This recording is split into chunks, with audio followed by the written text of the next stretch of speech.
Antes de compartir lo que quiero compartir hoy, quiero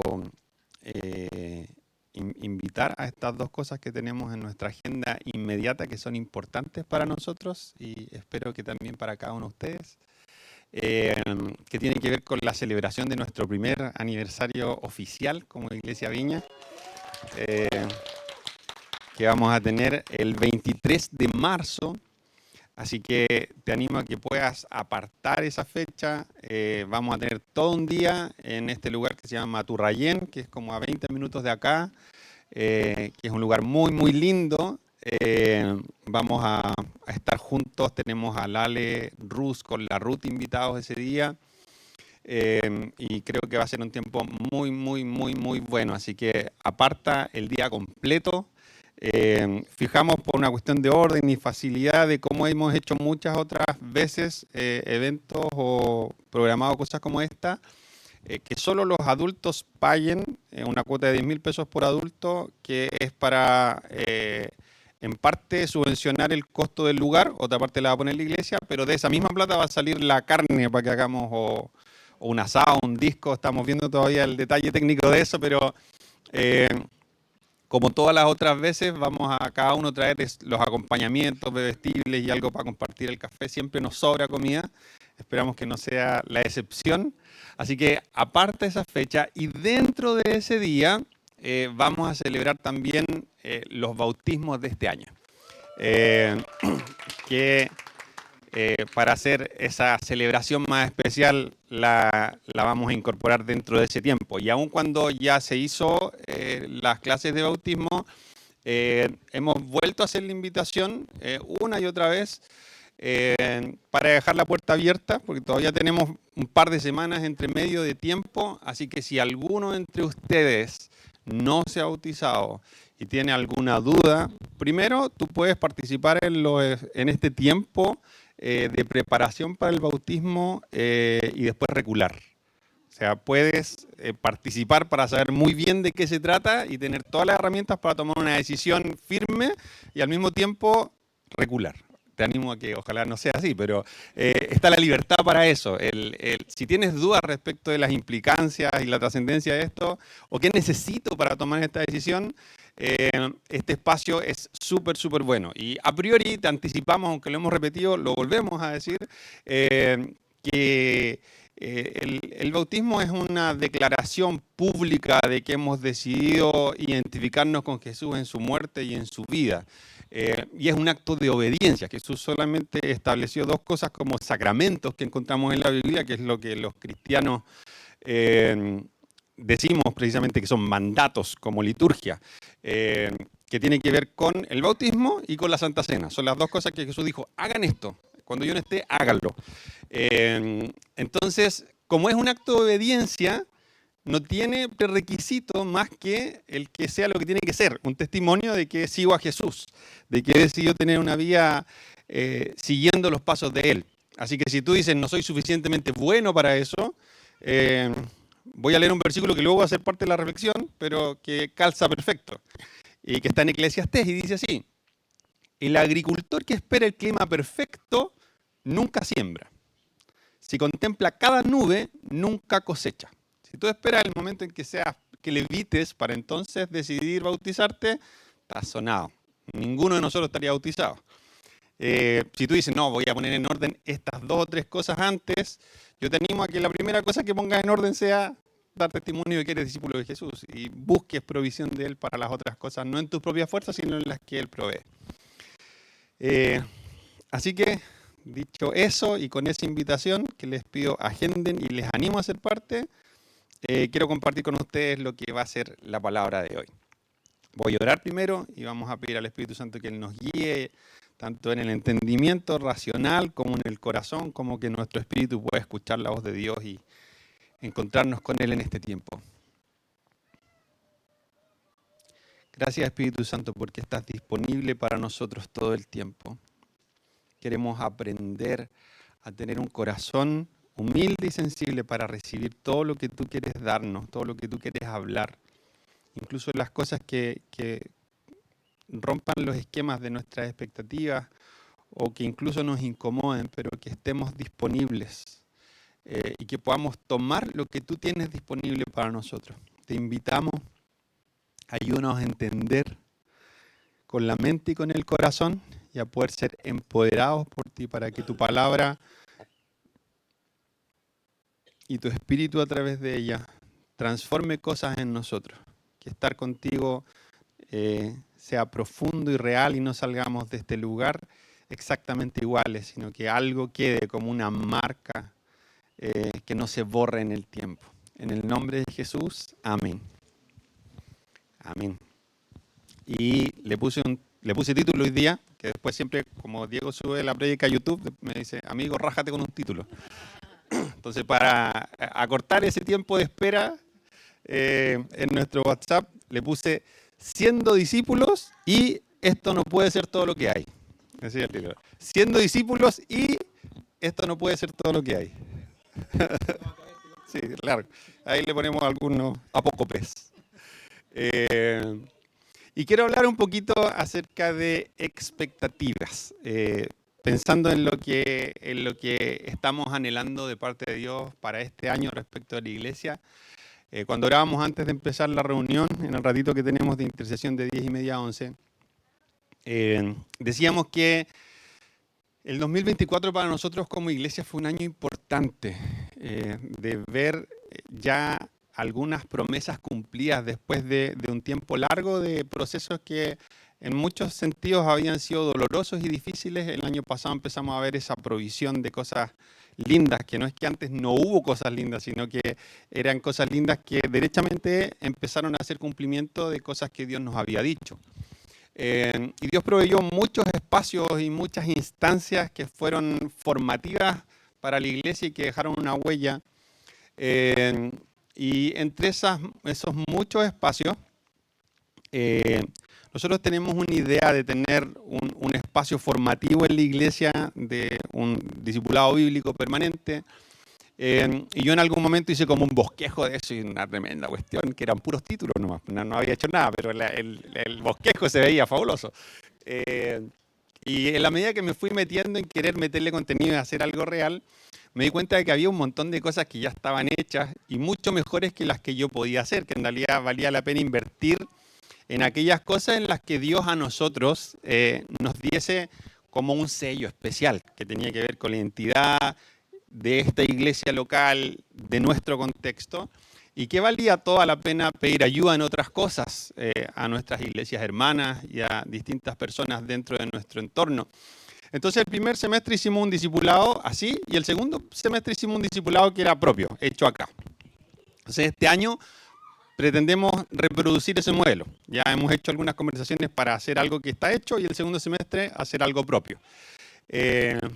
Pero la idea obviamente es que estos contenidos no sean qué curso suena más interesante o qué tipo de información nos parece más atractiva para el momento que estamos viviendo, sino que sea realmente lo que Dios nos está queriendo hablar y que se traduzca en que hagamos cosas a partir de esto, que esto nos confronte y tomemos decisiones, que nos lleven en el camino de ser discípulos más eficaces, que de a poco, la progresión que cada uno puede hacer escudriñado por el Espíritu Santo, veamos cómo nos vamos pareciendo más a Jesús.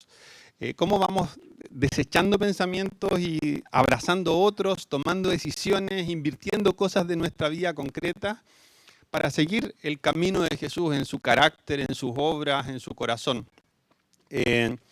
Entonces, a la luz de eso, pensaba lo bacán que fue cuando a fin de año tuvimos esta posibilidad de salir y bendecir distintas casas de nuestra ciudad. Tenemos pendiente ahora, no sé si a principios del próximo mes, pero pronto, el volver a salir y queremos que cada vez que aprendamos algo tengamos la chance de buscar un espacio para ponerlo en práctica de manera concreta y bendecir nuestra ciudad. Y sin embargo, a pesar de que ha sido tan bueno desde la perspectiva que yo tengo este último tiempo en términos de crecimiento, tanto en mi vida personal como en el rol de pastor, hace rato que viene a mi cabeza esta idea constante de que esto no puede ser todo lo que hay. Y a veces me lo digo para animarme en esos momentos de insatisfacción, cuando uno se siente desconectado, medio seco, con miedo o frustrado, pero muchas veces lo hago también desde la convicción de que cuando uno empieza a experimentar a Dios, va creciendo esta certeza de que Él siempre es más de lo que yo pensaba, es más tierno de lo que yo creía, es más paciente de lo que yo imaginaba, es más compasivo de lo que yo nunca creí. Las aventuras que tiene para mi vida son más emocionantes de lo que yo pensé que era el cristianismo. Su amor se manifiesta de más formas, es más regaloneador de lo que yo pensé que era. Es más bonito, estar con Él es más espectacular de lo que yo creía.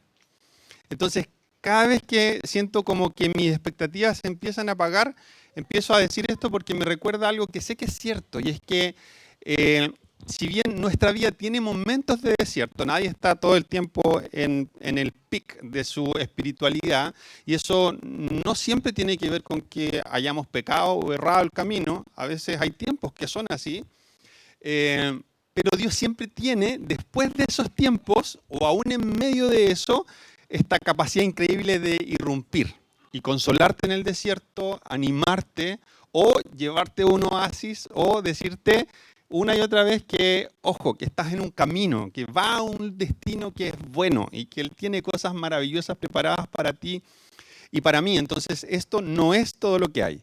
Y aquí me voy a pegar un giro de trama importante porque voy a compartir con ustedes la historia del hijo pródigo.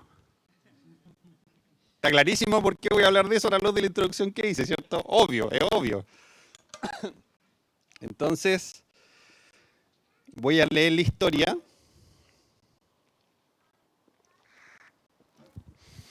Y no voy a desarrollar demasiadas cosas, solo voy a decir esto súper básico del contexto de la historia. Jesús está enseñando acerca del arrepentimiento, porque unos fariseos lo ven que se junta con gente de dudosa moral. Entonces empiezan a murmurar los fariseos y dicen, oye, este Jesús se junta con lo peor de lo peor, con prostitutas, con cobradores de impuestos, con pecadores. Entonces Jesús da dos parábolas cortas y luego el versículo 11 del capítulo 15 de Lucas dice, para ilustrar mejor esa enseñanza de que hay alegría en el cielo cuando un pecador se arrepiente, entonces él introduce esta siguiente historia, la parábola del hijo pródigo. Y dice así, un hombre tenía dos hijos. El menor le dijo al padre, quiero la parte de mi herencia ahora. No sé a quién le ha pasado algo así, pero quiero lo que me prometiste ahora. Lo que me corresponde como hijo lo quiero ahora, antes de que mueras. Entonces el padre accedió a dividir sus bienes entre sus dos hijos. Pocos días después, el hijo menor empacó sus pertenencias y se mudó a una tierra distante, donde derrochó todo su dinero en una vida desenfrenada. Yo intuyo que el padre sospechaba que esto podía pasar, pero lo hizo igual. Al mismo tiempo que se le acabó el dinero, hubo una gran hambruna en todo el país y él comenzó a morirse de hambre. Convenció luego a un agricultor local de que lo contratara y el hombre lo envió al campo para que diera de comer a sus cerdos. El hombre llegó a tener tanta hambre que hasta las algarrobas con las que alimentaba a los cerdos le parecían buenas para comer, pero nadie le dio nada. Cuando finalmente entró en razón, se dijo a sí mismo, en casa hasta los jornaleros tienen comida de sobra, y aquí estoy yo, muriéndome de hambre. Volveré a la casa de mi padre y le diré, Padre, he pecado contra el cielo y contra ti. Ya no soy digno de que me llamen tu hijo. Te ruego que me contrates como jornalero. Entonces regresó a la casa de su padre y cuando todavía estaba lejos, su padre lo vio llegar. Lleno de amor y de compasión, corrió hacia su hijo. Lo abrazó y lo besó. Su hijo le dijo, Padre, he pecado contra el cielo y contra ti, y ya no soy digno de que me llamen tu hijo. Sin embargo, su padre dijo a los sirvientes, rápido, traigan la mejor túnica que hay en la casa y vístanlo. Consigan un anillo para su dedo y sandalias para sus pies. Maten el ternero que hemos engordado. Tenemos que celebrar con un banquete porque este hijo mío estaba muerto y ahora ha vuelto a la vida. Estaba perdido y ahora ha sido encontrado. Entonces comenzó la fiesta. Mientras tanto, el hijo mayor estaba trabajando en el campo. Cuando regresó, oyó el sonido de la música y baile en la casa y preguntó a uno de los sirvientes qué pasaba. Tu hermano ha vuelto, le dijo, y tu padre mató el ternero engordado. Celebramos porque llegó a salvo. El hermano mayor se enojó y no quiso entrar. Su padre salió y le suplicó que entrara, pero él respondió, todos estos años he trabajado para ti como un burro y nunca me negué a hacer nada de lo que me pediste. Y en todo ese tiempo no me diste ni un cabrito para festejar con mis amigos. Sin embargo, cuando este hijo tuyo regresa después de haber derrochado tu dinero en prostitutas, matas el ternero engordado para celebrar. Su padre le dijo, mira, querido hijo, tú siempre has estado a mi lado y todo lo que tengo es tuyo. Teníamos que celebrar este día feliz, pues tu hermano estaba muerto y ha vuelto a la vida, estaba perdido y ahora ha sido encontrado. Amén. Esta historia da para muchísimo, muchísimo, muchísimo. Y voy a decir 2 puntos porque lo que quiero abordar es algo un poquito distinto. Pero lo primero tiene que ver con que para que nosotros disfrutemos la herencia que tenemos como hijos de Dios y podamos realmente sacarle el jugo a las implicancias que tiene este regalo de haber sido adoptados por papá, el camino que a veces está sobreenfatizado respecto de que el ser hijo no implica ningún esfuerzo. Nadie es hijo por mérito personal, ni es mejor o peor hijo en función de mérito. Somos hijos y punto. Y Dios nos ama libre y sobreabundantemente porque a través de Jesús se abrió la puerta para que fuésemos adoptados.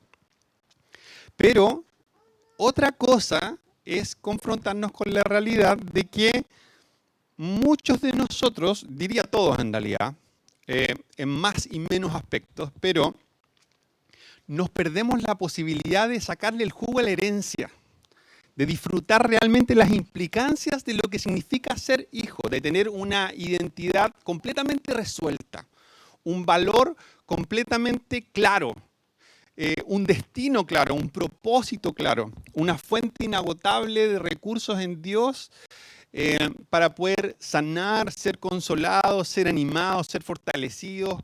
La herencia que tenemos espiritual para ejercer el poder del reino que irrumpe, para poder sanar enfermos, para poder ver milagros y señales, todas estas cosas maravillosas que implica ser hijos, el escuchar la voz de Dios. Y hay un montón de cosas en las que nosotros como que cachamos que es cierto, pero no lo disfrutamos o derechamente sospechamos de que no sea tan cierto. Y hacemos hasta bromas respecto de eso, como que comerán cosas mortíferas y no les hará daño. Y hacemos cierto tipo de oraciones especiales cuando va a comer en ciertas casas. Y recordamos estas promesas de que las señales, estas señales, dice Jesús, van a seguir a los que creen. Y vemos descripciones que nosotros, en base a la experiencia que podamos haber tenido con Dios, ya hemos corroborado que son ciertas. Dios es fiel a sus promesas, Él siempre cumple. Siempre cumple. Incluso si demora, incluso si en la mitad yo dudo de que vaya a cumplir, llega el punto en que veo para atrás y veo, Dios siempre cumple, Él siempre ha sido fiel. Pero hay ciertas promesas como que ya, igual tanto así, no creo que haya disponible para nosotros hoy o para mí. A lo mejor si yo fuera como Pablo, y establezco la dinámica del mérito, si yo fuera como Pablo, entonces la gente se sanaría como cuando Pedro iba y con la sombra o le tiraba un pañuelito que lo tocara y cosas que para nosotros son incluso media raras hoy día. Vamos a estar vendiendo pañuelitos santificados a la salida. Y nos perdemos desde la incredulidad esto de reclamar el vivir como herederos. No solo ser hijos y tener la herencia, porque el pródigo, ahí toco con la historia, el pródigo era hijo y el hermano que se quedó también era hijo. Ninguno de los dos estaba en jaque respecto de su posición como hijo en ningún momento de la historia. Ambos son hijos, antes y después. Cuando lo hacen de X forma o de Y forma, ambos son hijos en todo momento. Y el primero tiene un secreto, sabe que es hijo. Entonces, desde saber que es hijo, hace lo que a veces nosotros como que exacerbamos, como eres hija, eres hijo, el Señor te ama, y como deleítate en eso y disfruta todo lo que hay. Regocíjate en la provisión sobreabundante de Dios. Y este compadre tenía ese aspecto de su condición de hijo clarísimo, se sabía hijo. Y lo llevó a estirar los límites de la gracia y decir, quiero todo lo que hay disponible para mí como hijo ahora. Y el hermano mayor da un testimonio de que, lo que dije, el papá probablemente sospechaba lo que el hijo podía hacer, porque el hermano mayor llega a la fiesta cuando el pródigo vuelve y no cacha qué pasó primero, no cacha por qué es la fiesta. Y le dice, no, es porque tu hermano volvió, y el hermano mayor no habló con su hermano chico, pero dijo, se gastó toda la plata en prostitutas, sin saber la historia. O sea, su testimonio antes de irse daba para pensar que eso era lo más razonable y que pasara con la herencia que recibió. Pero este tipo entendía lo que significaba ser hijo y tomó esa parte para sí. Dijo, aquí hay gracia sobreabundante, así que todo lo que el cielo está para mí, yo lo quiero ahora. El otro hijo, en cambio, escogió un camino que explora otro aspecto totalmente distinto, igualmente valioso, pero igualmente vacío cuando se experimenta por sí solo. Y es el de ser obediente. Se habla del otro hijo como que representa el espíritu religioso. Y él escogió ser obediente, ser un buen hijo. Yo voy a ser disciplinado, voy a ser obediente, voy a hacer todo lo que me digas. Y voy a cumplir con todos los ritos. Y voy a hacer todo lo que se supone que un hijo de Dios tiene que hacer. Y voy a, cuando saquen al feligrés del mes, voy a aparecer todos los meses en la foto yo. Porque voy a ser el que hizo todo lo que se supone que un hijo de Dios tenía que hacer. El punto es que para disfrutar verdaderamente la herencia, hay que ser obediente. Porque el camino de el tensar la gracia hasta sus límites, impartiéndome gracia yo mismo y dejándome satisfacer en todo lo que anhelo desde mi alma y desde la guata, normalmente nos lleva a la miseria. Normalmente nos lleva a ese lugar en el que nada bueno termina pasando. Pero el camino de la obediencia, si no sé que soy hijo, me lleva a distorsionar la perspectiva que tengo de quién es Dios.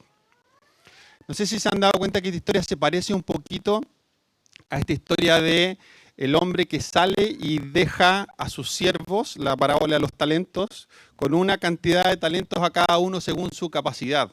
Y el último, al que le dio uno y que lo escondió y no produjo nada, le dice, yo sé que tú eres un hombre severo, que busca ganancias en donde no ha invertido. Y como tuve miedo de ti, entonces mejor escondí lo que me pasaste y aquí está, te lo devuelvo.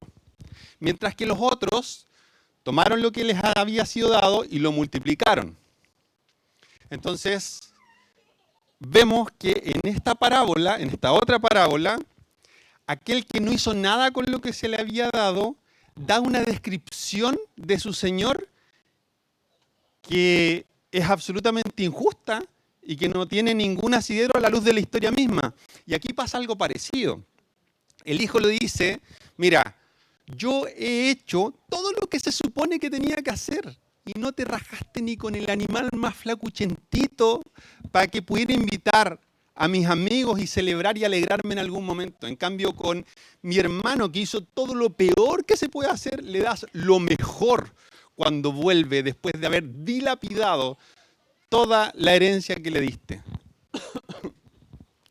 Esta descripción del hijo respecto del padre no se condice con el padre saliendo embalado a encontrarse con su hijo que lo hizo todo mal para abrazarlo, perdonarlo y bendecirlo.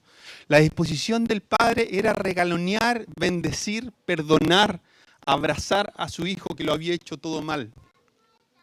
¿Cuánto más quería sin duda este papá bendecir al hijo que lo había hecho bien, entre comillas, que había cumplido con todo lo que se supone que tenía que hacer?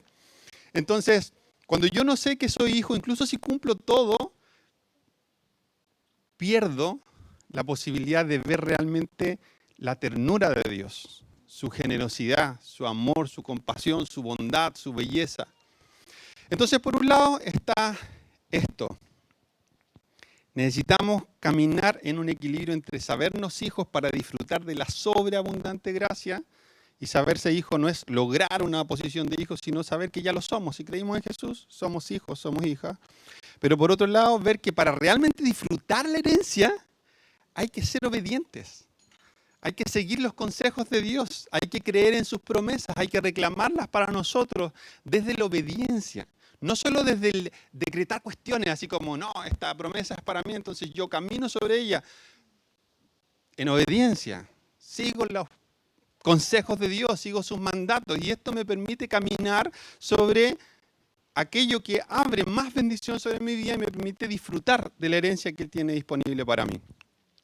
El segundo punto tiene que ver con arrepentirse, que obviamente el arrepentirse tiene una dimensión respecto del pecado, de darme cuenta de que lo estoy haciendo horrible, pero la dimensión más valiosa respecto del arrepentimiento tiene dos aspectos. Una es volver al Padre, porque el punto de inflexión de la historia de la parábola es cuando este tipo volvió en sí. Y el volver en sí fue, en la casa de mi papá estaría mucho mejor. Se dio cuenta de que había escogido muy mal y se da cuenta que en la casa de su papá, incluso si fuera un siervo, estaría mejor.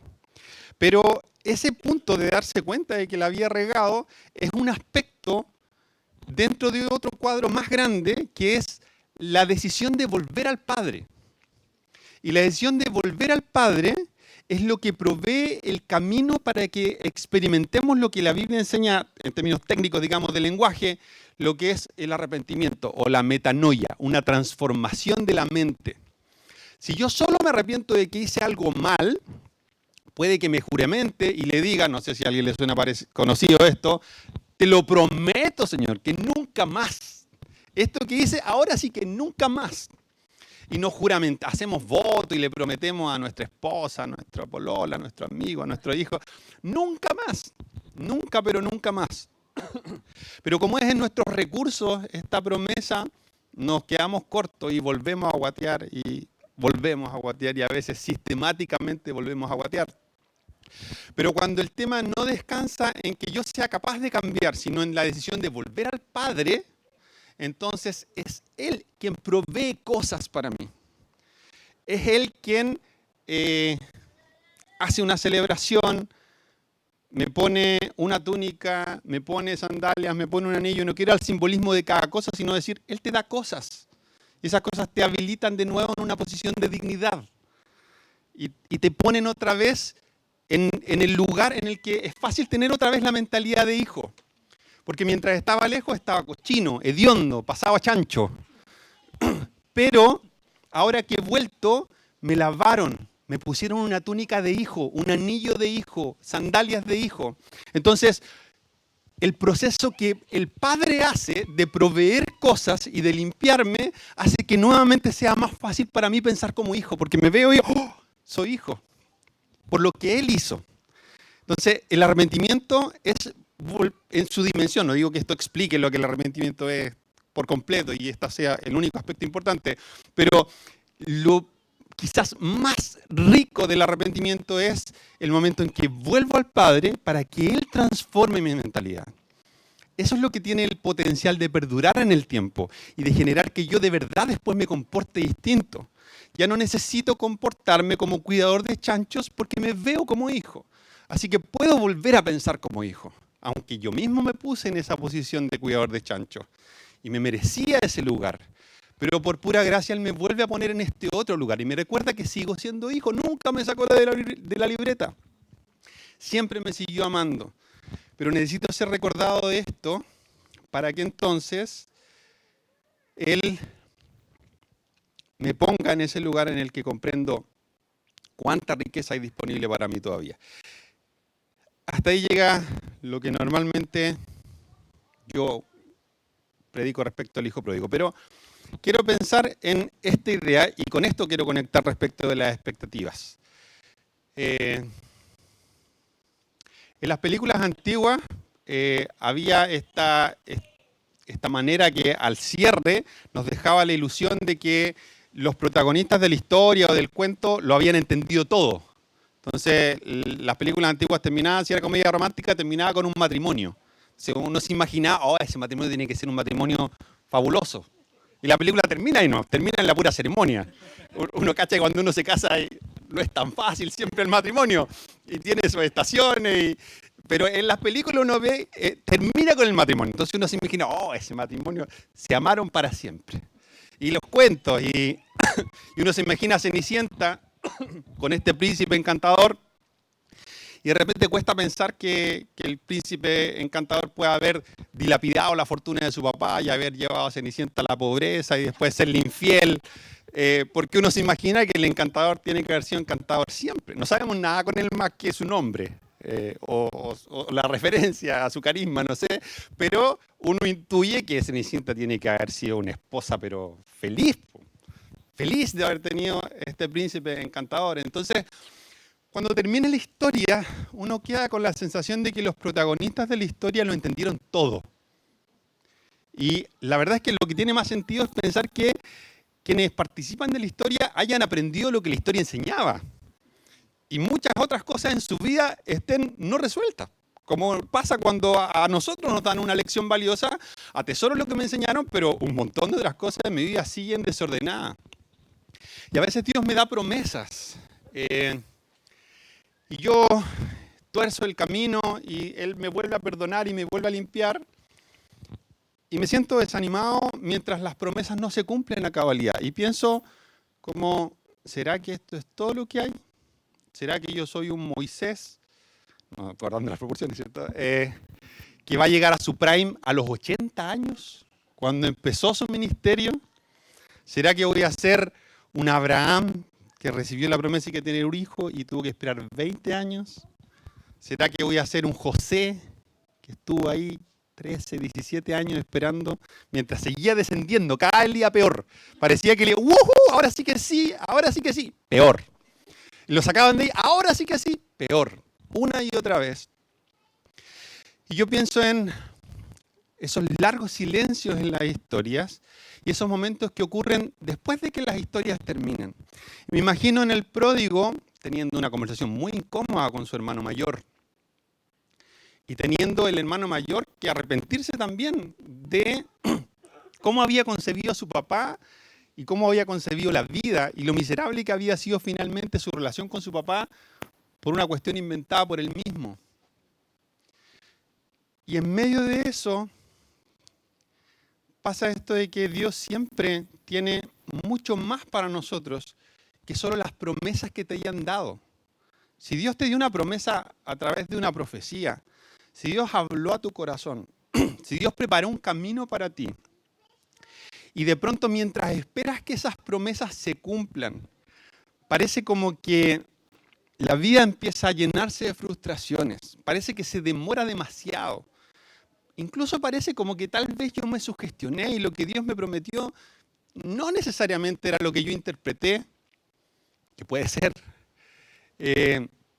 pero estoy hablando de cosas cuando uno sabe que Dios de verdad te habló y te lo confirmó. Y dudo no porque dude de que lo que me dijo era cierto, sino porque el camino y lo dilatado de Él me lleva a dudar. Dudo por mí, no dudo por lo que Dios dijo, dudo porque yo empiezo a guatear. Y en esos momentos, y con esto cierro, para mí hay dos puntos que son sumamente valiosos. El primero es que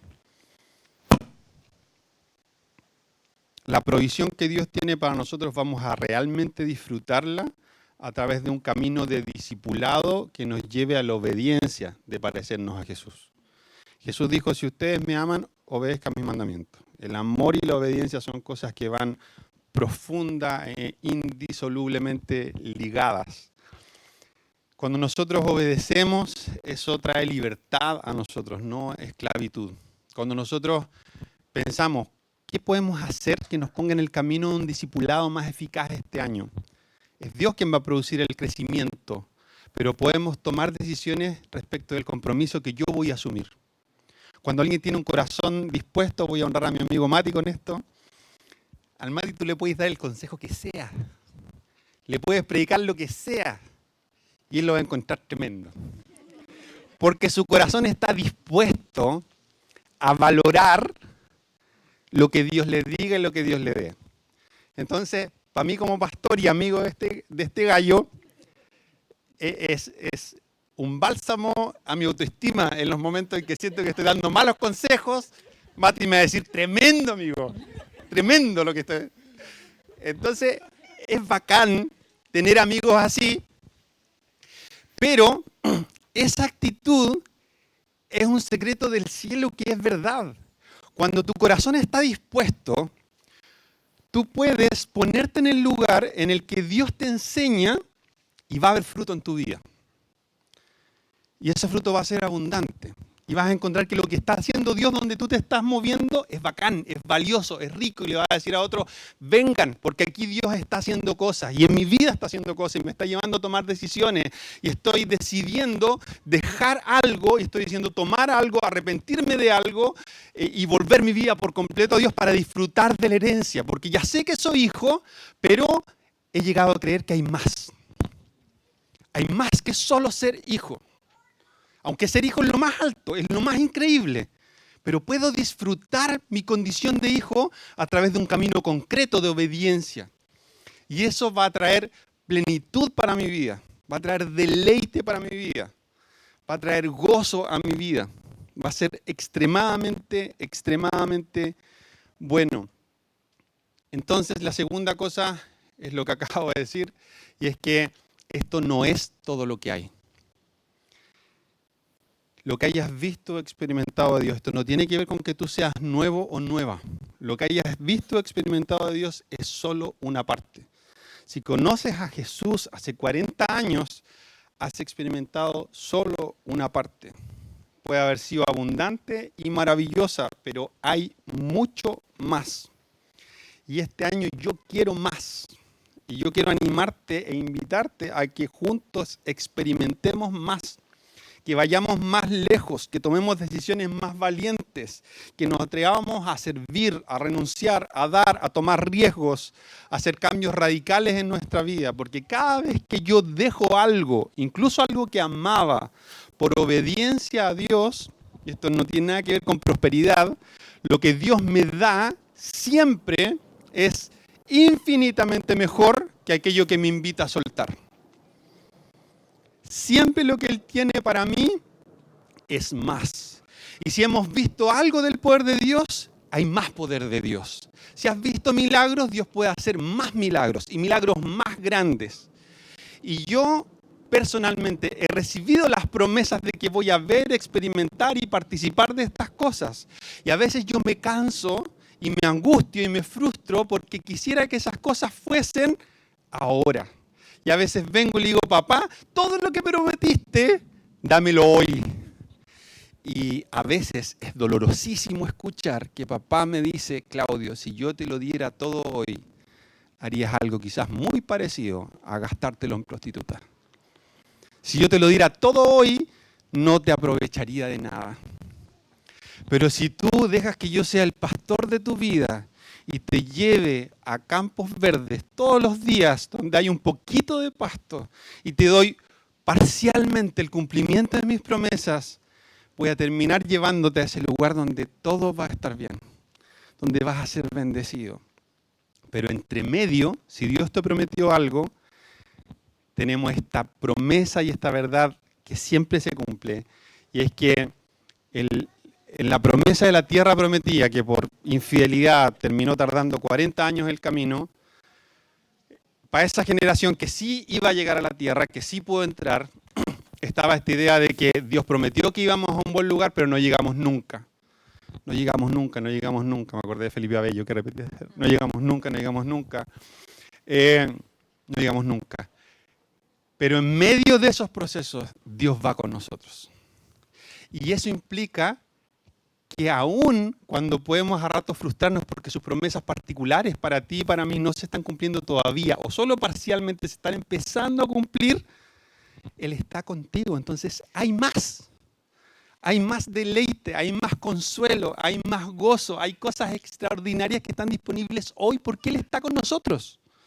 Y Él va a proveer lo que necesitemos en el camino.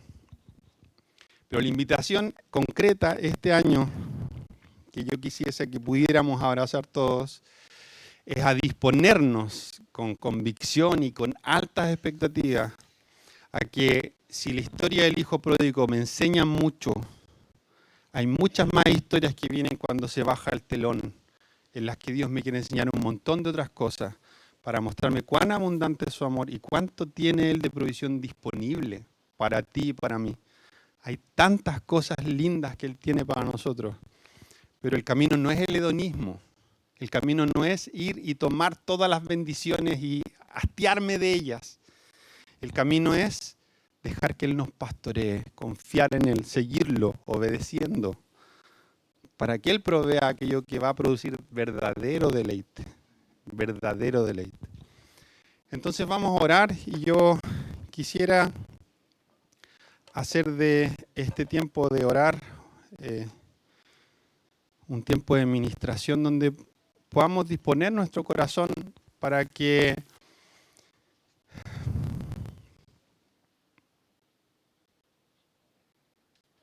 de verdad compremos esto de que la obediencia es el camino que vale la pena, que creerle a Dios es el camino que vale la pena, que esta paradoja bíblica de que el que quiere encontrar su vida que la pierda es verdad, que podemos confiar en Él y que todas estas cosas que a veces implica perder algo o que tienen la apariencia de inmolarse, en realidad nos llevan por el camino bueno, donde va a haber verdadera paz, verdadero consuelo y no necesariamente vamos a tener vidas exentas de catástrofes, pero Dios va a estar con nosotros. Así que siempre me reta a mí mi esposa con total razón de que yo soy súper poco claro para ser llamados. Entonces voy a tratar de reformular y ser conciso. La invitación que quiero hacerte es a que podamos venir y disponer nuestro corazón. Si es necesario arrepentirse, yo te animo a que puedas arrepentirte y decirle, Señor, quizás he seguido esta dinámica de arrepentirme pensando en he estado cometiendo este pecado y hoy me arrepiento. Yo te animo a que hoy el arrepentimiento sea vuelve a papá, para que Él provea esa capacidad de ser fiel que por nosotros mismos no tenemos.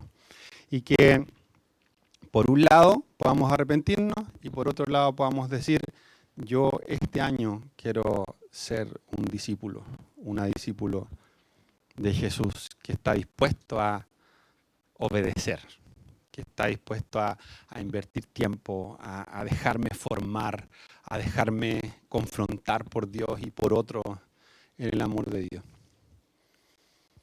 Entonces voy a pedir a mi amigo Diego si puede acompañarme para que esta vez, a mí me gustan los silencios, probablemente porque cuando yo lo rompo no sale algo tan hermoso. Pero mientras estamos en este ambiente, yo te animo a que si sientes que necesitas una provisión para esto, vamos a sacar las sillas de adelante y tener el espacio, vamos a hacer la invitación, vamos a esperar un rato, vamos a invitar al Espíritu Santo y cada uno es libre de tomar esto o no. Ya, solo las primeras dos. Sí.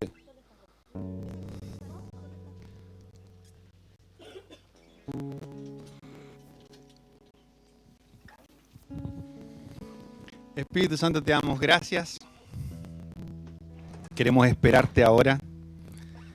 Ven, Espíritu Santo, y trae convicción. Háblanos. Queremos esperar, escucharte y responder a tu voz y a tu presencia. En el nombre de Jesús, ahora guardamos silencio delante de ti para pedirte que vengas y que nos permitas ser fieles para responder.